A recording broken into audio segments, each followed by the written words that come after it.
One of the things that's frustrated me, I have been a part of many wonderful SMB focused service and Mm. software organizations, and everybody says the same thing. Man, you can't stop SMB churn. I personally believe we've been doing it wrong for 20 years. I think a high velocity sales model, which I was a huge fan of, one of the first adopters and implementers in the city of Austin to drive at this high velocity sales piece, I don't think it works. I'm so excited for 26, not for anything else other than the fact that I know 1 week out of every month I'm going to be in front of customers. I do think that if you're passionate about what you do, which I am exceptionally passionate about what we do, your mind's never stopping. Hello and welcome. Today we have Lucas Wilson with us. I mean, we've spoken a lot offline, but just for the viewers and the listeners, would you like to give yourself a little introduction? I am probably the goofiest SMB focused, customer centric human on the planet. Very dedicated to just empowering SMBs. I feel like they all take a risk in life, right? And they're underserved by technology and services. So I've been a part of some great SMB focused organizations, and that's ultimately who I am. I actually love it. And you are currently actively a CEO, CRO. Give it all to the listeners. I am, yes, I am CEO, which means I am in charge of all janitorial services at Signpost. Keep the building clean, as you can see, my wonderful camper office that we've got going on here. But no, I am CEO. I've been a part of an amazing turnaround with Signpost, competed against Signpost back in the day, and now have the opportunity to take this team to new heights and really serve the SMB in the home services space specific, but serve that SMB community. I love it. When we first spoke, the background, the you in the woods is just, it's actually pretty It's iconic. perfect. It is 100% who I am too. Like I could not be happier to be in a camper in the middle of the woods. It's just, this is everything I've ever dreamed of. I love it. Awesome. So for the listeners and the viewers, talk us through what you're actually solving at Signpost, just at a Yes. high level, just so that everyone can have a little bit of understanding on what you're currently doing. Well, so I was told by a very brilliant founder and CEO, John Waldman at Homebase. We went through COVID together, and he had told us that, hey, look, we are embarking upon a transition in SMB space. This change, this catastrophic COVID environment, is going to force adoption of technology.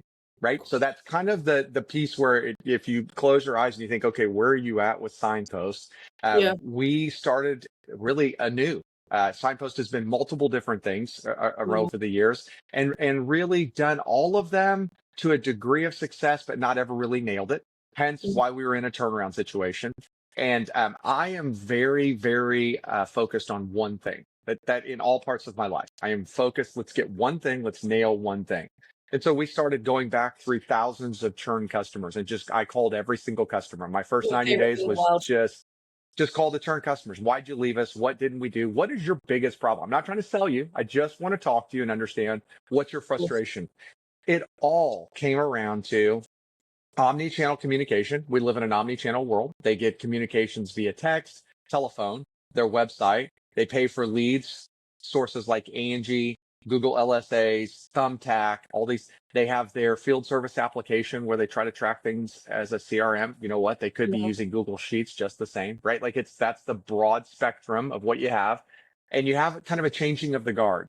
You have the dad or grandfather who's ran the business for 40 to 50 years. And now there's folks like myself who are coming in and now they're going to run the business, and they say, hey, there's got to be a way to add some technology to this. Yeah. And so we, after all of these calls, I have one key person. She owns our go to market. She is product marketing, everything customer facing, and she is a brilliant mind. I And love she said, look, what do you want to be known for? And I'm like, we're going to solve communications. That's all I want to be known for. We're not going to sell websites. We're not going to do SEO. We're not going to sell leads. We're not going to be a CRM. We're just going to help you solve omni-channel communication. And we're right. going to do it in a way, two things, and I'm kind of rambling on this, but it's No, it's no, it's my ramble. passion project. I'm Okay, it's my intrigued. passion project here. It is we're doing it two ways. One, we're looking at your customer's experience, not Right. our customer's experience. How easy is it for your customer to get an update on a service, pay their bill, be able to reschedule, or just get a hold of you when they're having an emergency, right? That's the Yeah. first. It doesn't really matter how our customer interacts. We need to make that easy as well, but they're going to leave us if we don't make it easy for their customer. Yeah, So we 100%. think we uniquely do that. We think we uniquely are focused on that piece of it. Yeah. So walk me through, like, by the way, the whole customer thing's super interesting because even flipping that on their head, this is a little bit off topic, but if people are stepping into like a CEO role or a CRO or whatever, and I get asked for like my advice on what I would do, I would genuinely, my advice is always the same. The first like literal month is just speak to as many customers as you can. Yes, Speak to as many absolutely. customers as you can, but more importantly, the customers that didn't sign and why didn't they sign? Like who are the ones that got so far in the deal cycle that there was a level of interest that they're not just Correct. like mucking about anymore? And why didn't they buy? And that would be all I cared about. Like genuinely, Yep. whether it's a CRO, VP of sales, even like an account executive or an SDR, like go sit next to the top performing person, but understand your customers because then you're going to be able to solve their pain in all the first Correct. conversations. Correct. So it's Correct. super interesting you say that. I think in so many different elements, it just fits. It's like the answer for like so many problems. One of the things that's frustrated me, I have been a part of many wonderful SMB focused service and software organizations, and everybody says the same thing. Man, you can't stop SMB churn. SMB churn's so high, it's because we're all low ASP. We're $300 to $500 a pop. We're in that budget mindset. People's business goes up and down and they quit you. Well, I personally believe we've been doing it wrong for 20 years. I think a high velocity sales model, which I was a huge fan of, one of the first adopters and implementers in the city of Austin to drive at this high velocity sales piece. I don't think it works. I don't think Yeah, it's when you're looking at customers now, they're getting 50 to 60 calls a day of people trying to reinvent the way they run their business. It's all 100%. noise. They have no idea what's going on. They all get sold. Nobody helps them implement. Nobody educates them. Nobody helps them adopt. Nobody No. helps them. So I feel like there's numerous topics we could talk about as we go down this road, but I really feel like go to market is so much broader now. It's not I just your agree. sales approach, it's your retention approach, it's your activation approach, it's your usage approach. Like, how do you bundle all that together? And those are the pieces. That's why we at Signpost, we chose one vertical, which is home services. We chose Perfect. one pain point to solve, which is omni-channel communication, right? Yeah. And then we said, okay, we're just going to do those two. Now let's get great at it. Let's Yeah, yeah. sell it best in Unbelievable. class. Let's onboard it best in class. Let's retain it best in class. Like, let's do everything different from what we've been told over the last 20 years. And let's just listen to our customers. Let's just listen to what they want.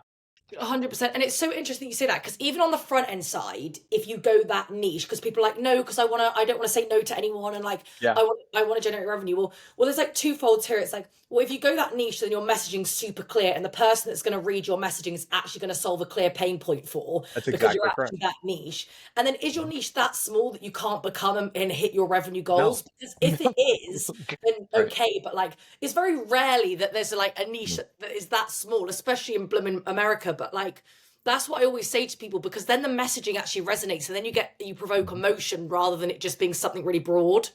Yep. Well, so our whole goal and our internal mantra is we want to be a trusted advisor.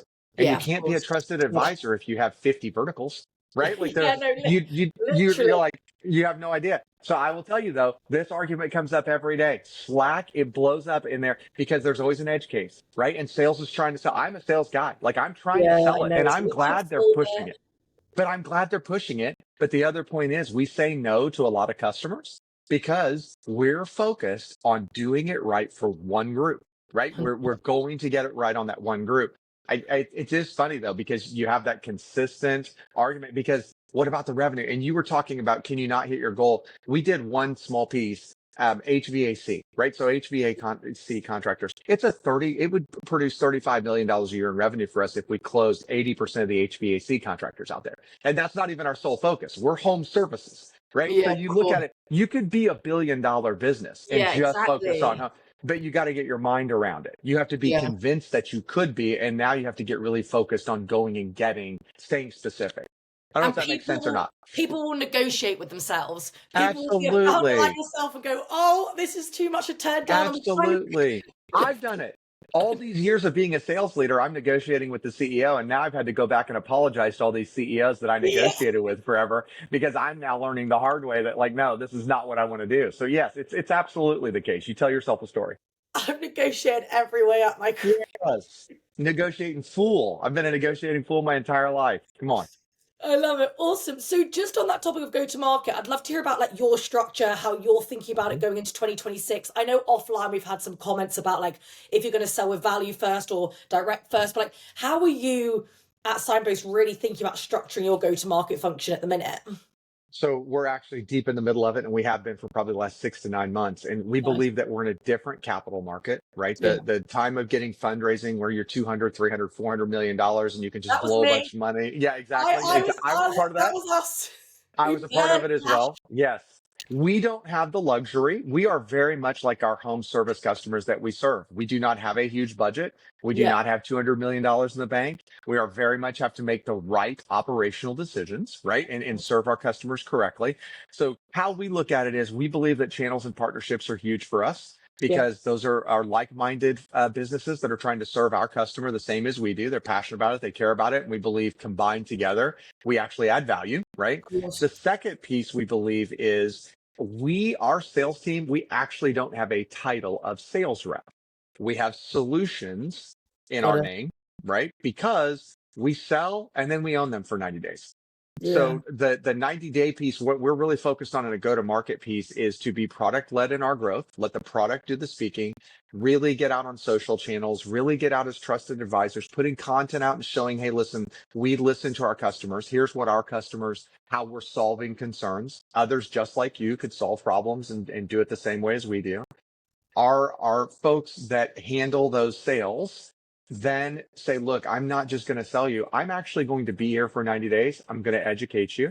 I'm going to walk you through setup. I'm going to check in once a week. I'm going to make sure you're utilizing the solution. And then I'm going to make sure we have you on the right solution. So our go-to-market approach, we're trying to do something different from an industry perspective. We're trying to say, look, if we truly, those core values that everybody has in their offices that we all kind of listen to, Yeah, right? and like behind the CEOs. Uh-huh, uh-huh. Our core Ridiculous. values are customer focused, then our actions have to be centric with Of that. course. Our actions have to be there. So, and we do have a luxury that we can, as long as we are productive and as long as we are serving our customers in a meaningful manner and generating revenue to continue to grow our product, we can choose to do it however we want to do it. And right now we're focused on our customer success. That's the biggest piece of our go-to-market. Yeah, it's really interesting, isn't it? Because like that time of raising capital, that the capital was outrageous, but also just the That's focus on net new compared to customer. Like correct. I remember when we built this like sales education platform, but we added these customer success courses, but they were more sales focused. So the CS role then evolved into account management. And rather than these quarterly check-ins, they were actually doing renewals, retention and stuff. And bless them, they had these CS reps that were just like wanted just almost like a customer success job. And then Yeah. were being educated in the sales world to actually have these conversations. But once you have CS reps that can have those conversations that are almost as good as the sales team, it's like the most powerful thing in a business. That's literally our solution specialists are customer success agents who are Yeah. now skilled sales reps, right? So Yeah. like That's it's because that's first of all, every part of your business you should be a skilled sales rep. I don't care. yeah. I don't care who it is. It was one of the old GoDaddy things, right? GoDaddy put the receptionist answering the phone on some kind of a spiff incentive. She was selling. Everybody in your business should be selling. And I actually say this, I just said this a couple of days back.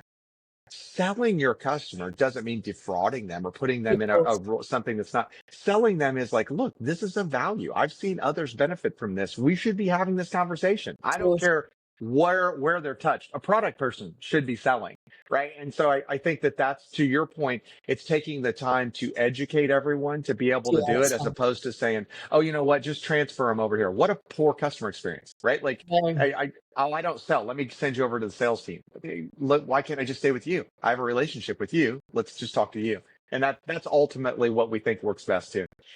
Yeah, I completely agree. I'll never forget it. Like, it was like we didn't even think of releasing CS courses. Like, we just were Right. going to be sales education and sales leadership.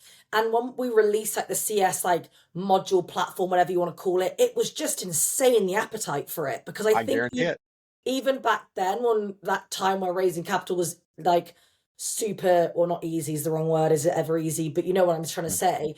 Alongside that seemed to be when it was pivoting to people in that account management frame, but Mhm. I still feel like everyone's still behind on it now. Yeah. Well, so what's really funny, a humbling moment for me we were giving some sales training to one of the CS agents because they needed help in a save world, right? We do have a high churn business and there's no reason for our customers to churn. We can find a spot for them, but Yeah, you've got to be a bit of a salesperson, right? yeah, And so we were giving this agent all this sales training, and they said it was very humbling to me. They said, "Man, I could have benefited from sales training years ago." And we're like, okay, why are we not giving our everyone, it's customer facing, sales training? Why is it only one group that has to be, labeled a sales rep? And to your point, there's so much appetite because I do think an account manager, right? They feel helpless when they lose an account. You take that cool. personal. You That's don't want to cool. lose an account. Yeah, correct. Nobody wants to say, "Oh, we can't serve you now," right? And you feel the frustration on the customer side. They obviously had a need because they said yes at one time. Now they're leaving, right? And so it's just I think it's very empowering and liberating to make sure that everyone on your team has the same opportunity or equitable opportunity to be able to go win. You got to teach those skills. Yeah, it's hilarious. It's like all my friends, like none of them would do sales. Like they just couldn't do it. But Yeah, we're out partying, Mykonos or whatever. And I'm like, girls, treat everything in life like a sales process. Like right, even when they're going to get a new job, I'm like, have you followed up with them? Have you got the next stage on the calendar? Have right. you asked them about why there's a gap? Have you tried to solve your gaps on the call? And I'm just like, everything can be a sales process if you really like take an outlook on It life. absolutely Like is. it's the most like Yeah. high leverage, not even high income, but like high value skill I think anyone can learn. I would agree. So what's really funny, I was talking to one of our solution specialists, and they're like, "I'm not really a salesperson." I'm like, "Oh, Oh, okay." I So we're hate talking that. it through. No, it's even better than that. We tell ourselves a story, right? Yeah. Because they said, "I'm not really a salesperson." So then we're talking. I'm like, "Okay, I'm going to dive into this." They have Love a it. discovery process, right? They have a value proposition process. They have a demo process. They have a close process, but they don't consider themselves a salesperson. And I'm like, "Look, this is your discovery process." "Oh, yeah, I guess I never thought about that." "This is the solution presentation process." "Oh, yeah, I guess I do that." "Okay, but here's where you ask them to follow everything and you circle back to the pain that you uncovered in discovery." And they're like, "Oh, yeah." And I'm like, "You're a salesperson. And you're Like, you good. like, yes, and you're killing it." "I guess I just never viewed myself as a salesperson." But to your point in life, we're all salespeople. You're Yeah. all listening. You're looking to how you snake through life and get where you need to go and benefit others and benefit yourself, benefit your family, those you care about. Like it very much is a core piece of life. I love it. I love it so much. So just bringing it back to the go-to-market at the Yeah. minute, do you have like frontline leadership as well? Because a lot of the time on this podcast, when we look at the go-to-market structure, a lot of topics that have come up, I'd actually love your opinion on this, is the whole, you're a top performer, um, you've crushed it, let's go and manage like a team.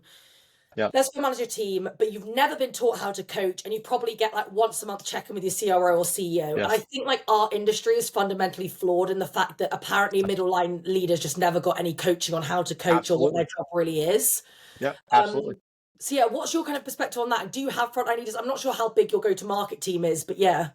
So we do have frontline leaders, and ours are split into two. We have a mid market, and if you think Right. to yourself, what mid market is, would be franchises, larger Nice. groups, more almost if you were in a bigger software organization, that'd be enterprise. That'd be somebody that's looking at a higher volume, a little different skill set. And then we have the solution specialist side of things, which is very much a frontline role. It's Love it. addressing marketing leads, doing some prospecting, referrals, etc. We have two very different leaders in those roles. One is much more skilled in the mid-market area. One is much more skilled in the like, let's sit down and talk to customers. And I actually am quite passionate about this because I am literally the reason so many leaders did not get training. My experience in the past was if you're a great rep, I'm going to put you on a team of 10 to 15 reps. I want you to put a headset on, and your job is everybody that's on a demo, go close that deal. And everybody that's not on a demo, drag them into a demo and just call coach them. That's your job as a sales manager. It's actually not, right? You don't teach them how to groom a pipeline. You don't teach them how to vet through prospecting. You don't teach them how to teach core skills like conversational skills, closing skills, discovery skills. You just say, look, if you want to get paid, close deals. Get on the call, Wild. barge in, and go close deals, right? This is where like we are fundamentally different. I'm taking a path that I 10 years ago would have said was the wrong path. But I think the world has changed. It is not just about call coaching to a demo, right? Or call coaching to a close. You have to teach how to differentiate. You Yeah. have to make sure that your frontline leadership team, I'd also push back on this. I don't think your top rep's your best manager. And I wish we would stop doing it. Like it's Oh, just stop. oh, It is, I stumbled. I stop doing honestly it. remember the Right? day. that I honestly, and my calendar was full of like 8, and I was like, oh my goodness. And I had to Yeah. manage their emotions. And I love leading, but not a bunch of like sales reps because I honestly just feel like I'll start over talking them because I'm not a great coach because I just know that I can Correct. just do it. And that is Correct. on me, and that is like my full self-awareness. But Yep. I was that person. Like I was literally that person. I remember being like, why am I doing this? Can I not just like own my own number? Well, why is because we don't make it comfortable in an organization for you to be celebrated as a top performer. We Yeah. say that in order for you to be celebrated, your next progression should be go be a manager, run a I mean, team, what's right? wrong with just being a top Okay. performer? There is literally zero wrong, right? I've often said my dream job after I'm done with all my CEO adventures is just to go sell enterprise software somewhere. And I'm like, leave me alone. My pipeline will be good. You don't have to worry about my deals. I'll show up to your meetings when you want me to, but just let me go sell. I'll go make a ton of money for you. You don't ever have to worry about me hitting my target. I'm good, right? We don't like, I say this, right butt, right time. There are people, you have to be emotionally intelligent in this world. And I Yeah, would actually push people. People will always say, what's a couple of good sales leadership books I should read to get to know? And I actually think you're reading too many freaking sales leadership I books. agree. I think Couldn't agree everybody more. stop reading the book. Here's the deal. The guy that wrote the book probably couldn't do it. And there's going to be a lot of guys give me a lot of hate on this. I get it. It's okay. I joined the long list of people that hate me. It's okay. I would say this, the book is not emotional intelligence. Agreed. Emotional intelligence is what it takes to be a phenomenal leader. And the best leaders that I've had the privilege of being on a team with are always the ones that just get it. They know how to emotionally support you. They know how to coach you when you're in a funk mentally. They know how to get you through your pipeline. They just intrinsically know how to coach you. That is not always your top rep. So 100%. like, let your top rep be celebrated. Let it be your top rep. And it's funny because we were building that first company, our top reps were outperforming the CEO's salary. So I'm Oh like, yeah. and I know money doesn't define success, but I'm like, But you've to some got people to it does. Some yeah, people it does, right? I Let know. them, let them own it. Let them own it. And then it's just like, oh, when I was actually just at this company, we were outperforming the CEO. I was just like, I can work from wherever in the world. We have like Yes. kind of like this unlimited vacation thing because it was like from Yes. America, and like the UK don't really have that. And I was like, I had Yep. private healthcare, and I was like paying loads Mhm. into my pension every month. And I was just like, it's a pretty good life. Like, Not a bad deal. It's not a bad anyway. deal at all. And then I decided to go into all of this like starting businesses and things, and it's gone Yeah. downhill. No, I'm joking. Yes. But like, it really We was say it here all crazy the time. how, Yes. yeah, it was just like you're forced into this, like, okay, now you're going to be head of sales, but not only are you going to be head of sales, you're also going to run SDRs and AEs, and we also need 8 of this from you, and we need That's you to be a correct. bit on quota, and you're just like, so I'm doing 6 people's jobs, and I Yes. don't even know And how to hey, why work. aren't you closing deals? Yeah, Why haven't you closed deals? Why are these deals not closing? I don't know because I don't have enough time in the day to go get it all done. it's Maybe I, yeah. insane. It's like player coach position sometimes. Like sometimes it can Yes. work if you're ramping someone up, like 30, Yeah. 60, 90 days, 100%. But like having someone on a quota and having to care about a team is so mean.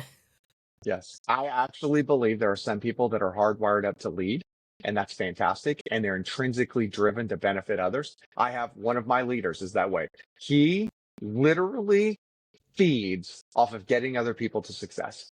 Like Yeah, I that love is that. just, that is his love language. That is what he does. So you know what? He's a phenomenal leader, right? Yeah, That my other leader, she is passionate about proving that she knows the customer, she knows the process, and she can get her people to success. Well, those are yeah, two people that are wired up to be leaders. I have some sales reps that are crushing it. They are not wired. They're team players. They're supporting the team. They're not wired up to get everybody else to gold. They like the competition of being number one.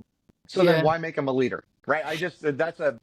It's an age old thing and I don't understand why we continue to dispute it, but we do. No, it's funny. And I like now I'm just like leadership is my favorite thing ever. But it was because I got educated. I was allowed to have a mentor. Like they were like, we'll Yeah. pay for you to have a mentor. So I picked Caitlin Kelly, which is someone from Outreach that like Okay. built like the whole, basically they placed her from America to build the whole UK function. It was great.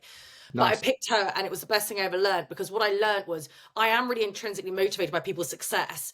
I just need to coach them on how to be successful rather than just doing it for them. I But once agree. I learned that, I needed to get a mentor to teach me that. It's like no one in the business that I could see Yeah. would have been able to educate me on that. So I'm like, if they didn't give me that resource, I'm like, where are people learning this?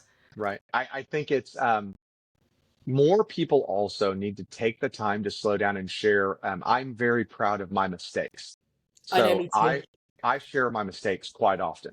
And I think my mistakes actually mean more than any limited amount of success that I might have had. But I don't think ego allows people to always talk about their mistakes, right? So I try to coach our team with like, look, I did this the old way. My COO and I've known each other and worked together 3 different companies for 12 years. He Wow. has seen the very emotional, I will scream, yell, and throw stuff at you and 10 years ago from me. And then now he sees the now where I've used all those years of experiences and try to change my approach with folks. And it's very great for he and I to sit around and say, man, we did this the wrong way 5 years ago. We did this the wrong way 8 years ago. And then now you're Love talking to that. your frontline leaders and you're going, hey, look at me. I did this the wrong way. This is 100% me telling you, I've already done it the way that you're going down and it doesn't work. Let me tell you what I would have done differently. And I think that there's not enough of that. I would Mhm. also say not enough mentoring. And I'm just going to go ahead and throw a little bit of shade at the LinkedIn community. There's all kinds of people selling something. There's Yeah, very few people mentoring, I right? know. And so I like being on LinkedIn. I like for people to see what we're doing in the business. But I also will tell you, it's an ecosystem of buy my book, pay for my classes, hire me to speak at your all hands and all this stuff. And the problem with that is people need a resource. People need to others that look like me, sound like me, have come up just like me. How are they successful? What mistakes have they made? Like there needs to be some kind of an ecosystem and resource out there for that. I 100% agree. It's completely changed. Like it's Hmm. completely changed to now just like all selling. But it's really funny that you just mentioned that because I have a really good friend that was a really, really successful CRO. And this classic CRO, I've got a new gig as a CEO transition is just everywhere, right? Perfect. And everything that you just said about LinkedIn is really funny because he rang me and he was just like, I just need you to legitimately tell me what tech stack I need to buy. Because it's like you go on LinkedIn or you try and do research and it's like there's Yeah. Zoom Info, there's Apollo, there's Cognizant, and like it's all like I left the industry, this whole like world for about 2 to 3 years building another business, and I've come back and I was upfront with him. I was like, it's all changed. Like I don't Yeah. even know at this point. But it's just crazy that was almost a little bit like LinkedIn is the sense of just like what is real kind of. It's just like what do we Correct. believe? And it's just like there's so much to absorb. There's Correct. so many tech stacks and everyone's fighting. Outbounding used to be so much easier than it is now. Like I just used to send voice notes and videos and just like scale a Correct. whole business. Like it was crazy. Correct. And now you're blocked. There's apps that will block you. There's like the consumer is in control of what they want to listen to. Of We course, find it in our business. This is why we're focusing on our customers, of because course. our customers are ultimately what create the revenue to have us be paid. Right. And so that's where you're looking the same thing on, and I don't want to hate on LinkedIn. It's a lot of different social spaces, right? Social media used to be a great place to get information. Now you don't really know what information's right, wrong, and different. Who knows? Exactly. If you're trying to make a purchasing decision, tech stack, for instance, man, it's noise. It's just It's, a ton of noise. And for every person that says this is the best, I can find 5 others that say this other one's the best, right? I So know. you don't know. And it can literally be down to the customer experience and who you've got as Yes. your CS rep. Yes, 100%. How was your onboarding? Right? Goes all the way back to what we're focused on. How was your onboarding? How was the first 90 days? Were you educated? No, if you got a bad CS agent, then you hate the product. Doesn't work. It's so funny because my parents even said this to me the other week. They were like, "You are obsessed with your customers," and I was like, "I'll do Mhm. anything for them." A, because I'm intrinsically motivated about them being successful. So we saw any go to market revenue bottlenecks, right, from outbound to whatever that may be. But like, I'm obsessed with solving the problem because like I just feel like it just the happiness I get from like 2, 3, 4xing people's revenue is just like the best feeling Yeah, in the world. it's the win. Yeah, Yeah, it's I just love doing it, but like I over obsess, over deliver, like even under promise, like, and I just think like that is like, and that's the reason why we started this whole thing was because I've been in too many companies where I'm a sales rep passing it over to CS, and there's just a huge disalignment, the and gap. I want to look Mhm. after my customer. So I literally started this business for that reason, and it's crazy the satisfaction you can get from the other end, I see the happiness on our solution specialists because they're actually selling and then they're seeing success, which is right? So just they're amazing. actually they're seeing it all. And as a sales rep, you don't get to see that. And as a CS person, you didn't sell them. So a lot of times there's also that divide culturally in your organization where Yeah. CS thinks sales oversells, sales thinks CS can't hold a deal together, and neither one wants to realize it's actually the gap in the process. It's not the fact that sales and CS is doing something wrong. There's a gap or a divide in that onboarding piece. And so then what do? You go spend more money that you don't have and hire an onboarding team. right? Oh So my now you God. have sales and onboarding and CS, and none of Forgot the about three the are aligned. onboarding team. Right. And so you're just like, okay, go back, go back, go back, go back. Let's talk to the person that uncovered the pain. Let's have them sell the solution. Let's have them build the solution, and let's have them onboard the solution. Doesn't work at every business. We have a unique business. We're able to facilitate that operationally. Of It course. works for us. So I absolutely would never say it works for every human, but our go to market being very focused that way, it works for us. 100%. So in terms of like priorities for you guys, I know you said you're 6 to 9 months into your go-to-market motion. So what is like 2020? I can't believe I'm even going to say I 2026. know. Like it's No. actually just insanity to me. Honestly, Yes. yesterday feels like January. Yes. I Um, agree.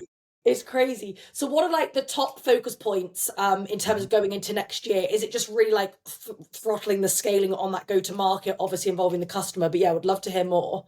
So we are throttling. We finally will have differentiators. We spent the last years just catching up to parity with the market. Of So when course. we started, product was a service. It wasn't even a product, right? Go So on. like we were still emailing notifications and doing just backward stuff that they did 15, 20 years ago.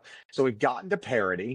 2026 is an opportunity for us to stretch our legs and now actually have some differentiators. And what we're focused on is like myself. Every month in the year of 2026, I'm in market at a large customer focused event and Nice. rewarding them to bring a prospect. So we're going to touch customers every single month of the year in 2026. That then is fueling our product, I guess, revisions or the way that we actually modify or update the product that we've rolled out. And on that go to market engine, it is very much taking what we're learning, pumping it back into the ecosystem and creating warm outreach. We don't want, and 26 is not the year for us to do 200 dials a day and go cold outreach. That's just it's not the way. We have to let our product speak for itself, and the only way we can do that is to touch our customers. And that's what we're doing. We're going in market, and I'm not doing the Zoom and all that. It's too impersonal for me. I mean, I'm going back to the old school days of renting a banquet room at a hotel and everybody show up at the Hilton and we're going to buy some lunch and let's talk about how you're using our product and see what's happening. I think that's epic. Like, I have to admit, this is crazy because I've scaled 2 businesses, but I'm that young that I've never sold in person properly. Right. Like, I Right. don't know, it was pre-COVID, it was even pre-COVID, it was slowing down. Like, Zoom Yeah. just blew up and Correct. everything became more efficient. So I always think back to these days of like, that must be the best way to sell, like going for some wine, going for some lunch, understanding, Mhm. and like everyone must just get like a lot more open. It's interesting to me because I've never experienced it. You'd be surprised how much people calm down when they realize you're just a person like everybody else, Yeah. right? We're solving customer problems the same as they are. Our customer's the biggest deal in our life, just like their customer's the biggest deal in their life.